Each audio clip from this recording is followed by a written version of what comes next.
सूत जी महाराज शौनकादि ऋषियों को कथा श्रवण कराते हुए कहते हैं कि एक समय हे ऋषिगण, धर्मराज युधिष्ठिर भगवान श्री कृष्ण से कहते हैं कि हे प्रभु, आपको एकादशी तिथि क्यों प्रिय है? इस एकादशी तिथि आपको क्यों प्रिय है और इस दिन किस विधि से पूजन करें, इसकी क्या महिमा है और क्या कथा है, तथा मार्गशीर्ष एकादशी तिथि को किस नाम से जानते हैं, सो विस्तार पूर्वक कहिए। युधिष्ठिर के प्रश्न को सुनकर के भगवान श्री कृष्ण मुस्कुराते हुए कहते हैं कि हे धर्मराज, प्राचीन काल में चंद्रावती नामक एक नगरी थी और वहां नाड़ीजंघ नामक एक राक्षस निवास करता था। समयानुसार उस राक्षस को महापराक्रमी और लोक विख्यात मूर नामक एक पुत्र उत्पन्न हुआ। वह मूर नामक दैत्य बड़ा बलवान और भयानक था। हे युधिष्ठिर, उस प्रचंड दैत्य ने इंद्र, आदित्य, वसु, वायु, अग्नि आदि सभी देवताओं को पराजित करके भगा दिया। तब इंद्र सहित सभी देवताओं ने भयभीत होकर के भगवान भोलेनाथ के पास जाकर के सदा उनके स्तुति करते हुए कहते हैं कि हे नाथ, हम सभी देवता मूर नामक दैत्य से त्रस्त हैं, हमारी रक्षा करें। त्राहि माम शरणागतम। हे कैलाशपति, उस मूर नामक दैत्य की भय से हमें रक्षा करें। देवताओं की बात को सुनकर के भगवान शंकर कहने लगे कि हे देवगण, तीनों लोकों के स्वामी, भक्तों के दुखों को नाश करने वाले भगवान विष्णु की शरण में जाओ, वही तुम्हारे दुखों को दूर कर सकते हैं।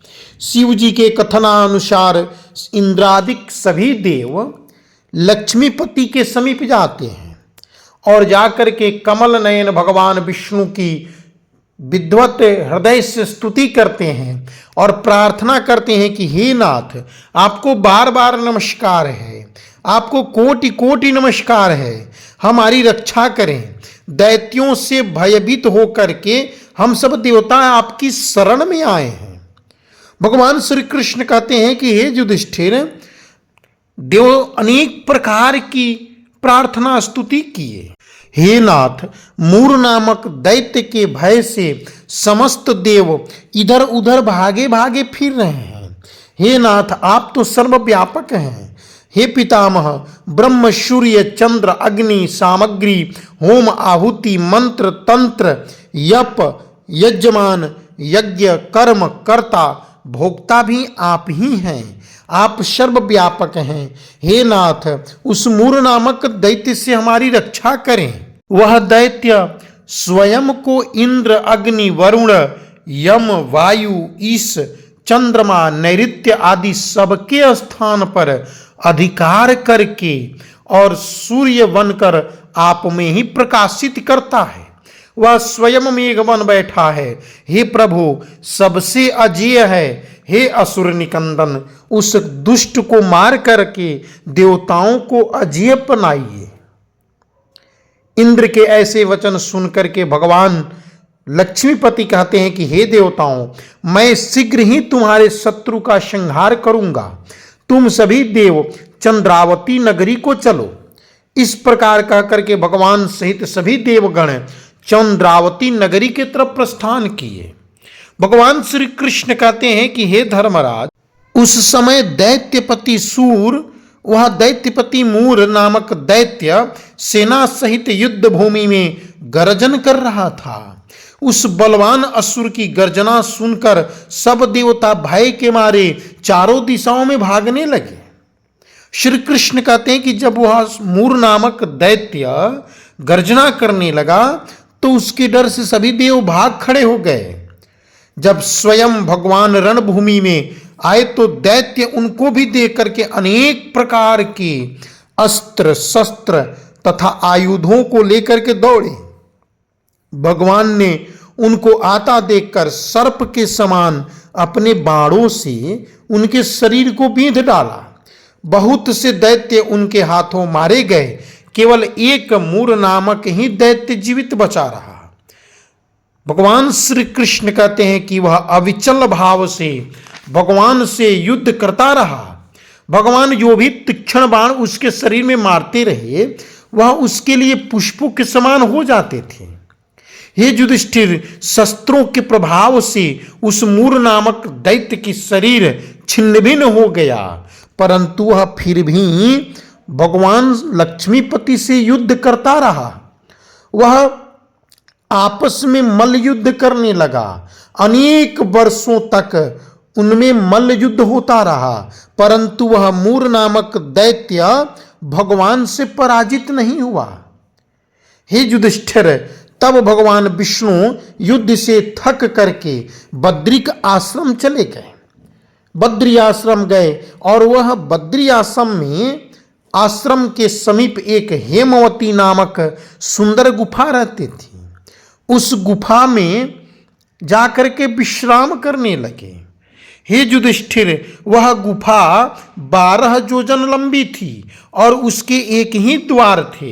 भगवान विष्णु वहां जाकर के सो गए। भगवान श्री कृष्ण कहते हैं कि हे युधिष्ठिर, वह जब मूर नामक दैत्य को पता चला कि हेमवती नामक गुफा में भगवान विष्णु शयन कर रहे हैं, आराम कर रहे हैं, तो भगवान विष्णु को मारने के लिए उस गुफा में प्रवेश कर गया और ज्यों ही शयन करते हुए भगवान विष्णु पर आक्रमण किया, त्यों ही भगवान विष्णु के शरीर से योग माया के कृपा से एक प्रचंड स्वरूप में सुंदर कोमल नयन को धारण करने वाली बलवती कन्या उत्पन्न हुई और वह कन्या मूर नामक दैत्य से युद्ध करने लगी।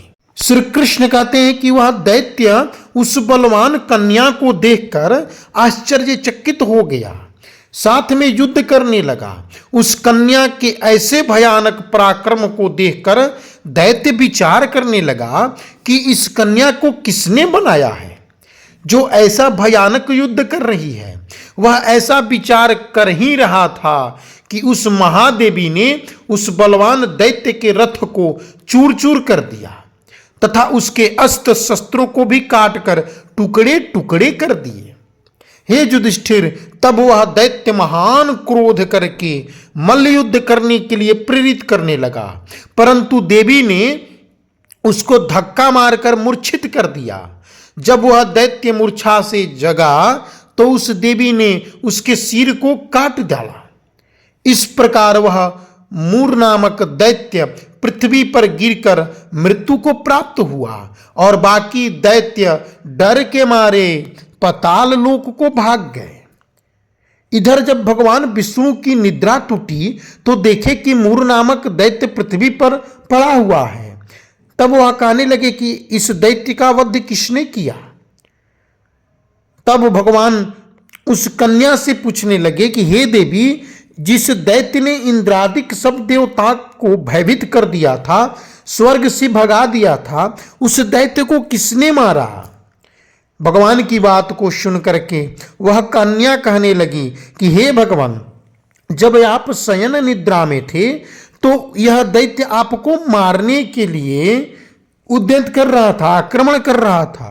उसी समय आपकी योग माया के द्वारा आपके शरीर से मैं उत्पन्न होकर के इस दैत्य को मार डाला। यह सुनकर के भगवान कहने लगे कि हे देवी, तुमने देवताओं के भय को दूर करके बड़ा महान कार्य किया है, अतः तुम अपनी इच्छा अनुसार वर मांगो। हे देवी, आज एकादशी तिथि है और एकादशी तिथि को तुम्हारी उत्पत्ति हुई है, इसलिए मुझे सभी यज्ञों में, सभी तिथियों में एकादशी तिथि अति प्रिय होगी। जो भक्त एकादशी व्रत को करेगा और हमारी पूजन करेगा उसे मोक्ष की प्राप्ति होगी, मनवांछित फल की प्राप्ति होगी। 10 पूर्व के और 10 परान के उसके पितृ वैकुंठ को निवास करेंगे। और आज से यह जो हेमंत ऋतु की प्रथम एकादशी व्रत है, मार्गशीर्ष कृष्ण पक्ष की एकादशी तिथि को उत्पन्ना एकादशी के नाम से जाना जाएगा। अतः हे देवी तुम भी वर मांगो, मैं तुम पर बहुत प्रसन्न हूं। हे कल्याणी तुम वर मांगो।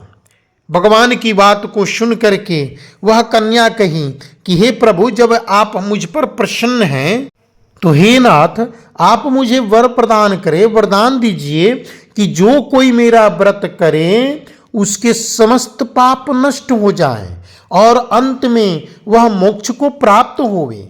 जो इस व्रत का पुण्य है उसका आधा रात्रि को भोजन करने वाले को मिले, और जो एक बार भोजन करे उसको भी आधा फल प्राप्त हो, और जो मनुष्य भक्ति पूर्वक इस मेरे व्रत को बिना भोजन के करें उन्हें पुण्य प्राप्ति हो, उनके धर्म धन और मुक्ति प्राप्त हो।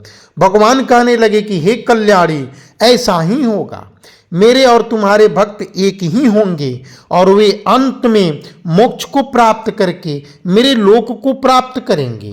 क्योंकि तू एकादशी को उत्पन्न हुई है अतः तेरा नाम भी एकादशी ही होगा। इस प्रकार भगवान उस कल्याणी को व्रत दे आशीर्वाद दे करके, वरदान दे करके अंतर्ध्यान हो गए। प्रभु के उत्तम वचनों को सुनकर एकादशी अत्यंत प्रसन्न हुई। भगवान कृष्ण कहते हैं कि हे युधिष्ठिर, सब तीर्थों के फल से एकादशी व्रत का फल सर्वश्रेष्ठ है। एकादशी व्रत करने वाले को मैं मोक्षप्रद देता हूँ, उनके शत्रुओं का नाश एवं समस्त विघ्नों को नष्ट करता हूँ। यह मैंने तुमको एकादशी की उत्पत्ति का सब वृतांत बताया। एकादशी पापों को नष्ट करने वाली तथा सिद्धि को देने वाली है। उत्तम पुरुषों को दोनों पक्षों की एकादशी को समान मानते हुए व्रत को करना चाहिए। जो भक्त इस एकादशी व्रत को करता है, कथा को श्रवण करता है या पढ़ता है, उसे अनंत पुण्य फल की प्राप्ति होती है। इसलिए हे धर्मराज, आप भी इस एकादशी व्रत को करें जिससे आपका कल्याण हो। जय श्री कृष्णा।